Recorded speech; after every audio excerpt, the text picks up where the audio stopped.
It was number 3, Chrysler, that took the biggest wallop. I would like to introduce the chairman of the board, Lee Iacocca.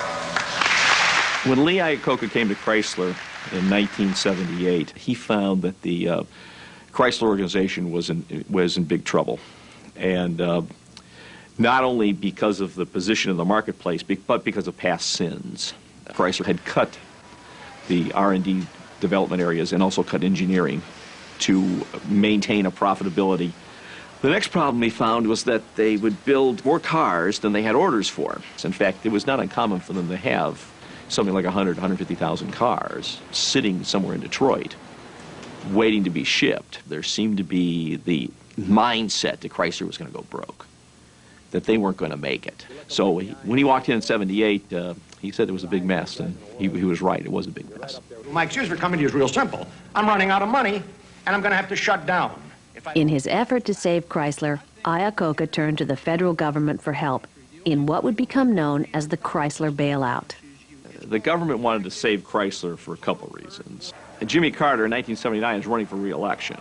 Carter could not afford to let one of the largest automobile manufacturers go out of business and then lose all those union jobs and still get the Democratic nomination.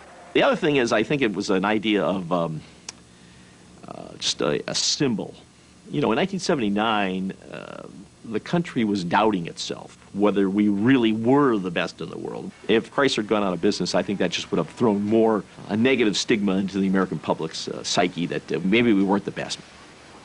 The government aid to Chrysler came in the form of loan guarantees. The overall package was a loan guarantee from the government for, I think, $1.5 billion.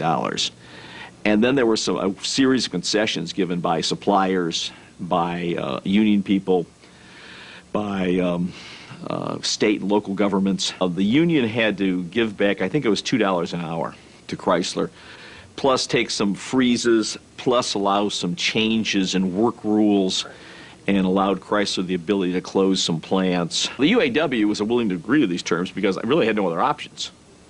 The reduced wages agreed to by the United Auto Workers lowered Chrysler's production costs.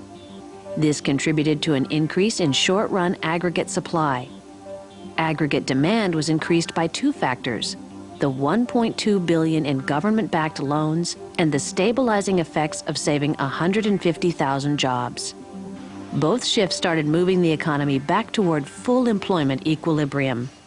Chrysler got back on its feet through a couple of different things. First of all, one, Iacocca had taken the workforce from 40,000 in 1979 to about 22,000 in 1983. Reagan's tax cut certainly helped stimulate demand during that period of time.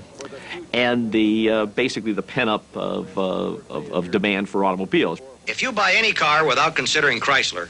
And they'd done a very nice job of marketing their product. I think the spring of 1983 was their first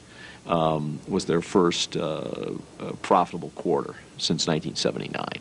And I think they made like $140 million or $150 million. And then from then on, it was pretty much straight up for them. The union wages with Ford and General Motors and Chrysler came back into a parity in the late 80s. The government's intervention helped Chrysler to recover and retain its place as one of the big 3 U.S. automobile companies. In 1999, Chrysler merged with the German auto manufacturer Daimler to become an even bigger player in the global marketplace. Given this successful outcome, was the Chrysler bailout the right thing to do? I would argue that the federal government should not have done this. If we are going to allow families, in particular women, young women with young children, to be subject to the forces of the market, then it's hard for me to justify why a multi-billion-dollar corporation should, in effect, receive federal government assistance, and why that corporation shouldn't similarly be subject to the forces of the market. The bailout saved the stockholders of Chrysler. That's not an appropriate government policy to go around saving stockholders. We either get $1 billion, or in about 12 months, you got $2.7 billion to take care of these people. In what? Not seed of training. You won't train them fast enough. It's in welfare payments. Chrysler came to the government as a private corporation, a profit-making corporation, and said that we need your unprecedented help don't let us fail, because the economy will go down with it.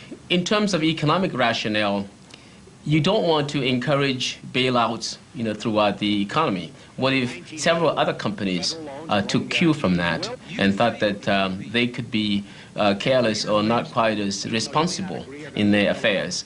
But I'm not sure that there is evidence of any long-term serious problem that was caused in the economy. Basically, it is still not a very good idea for the government to create an environment where there are distortions in the marketplace or in the economy. Competition's competition, and I like competition. And the more competition there is in the automobile business, the better it is for all consumers.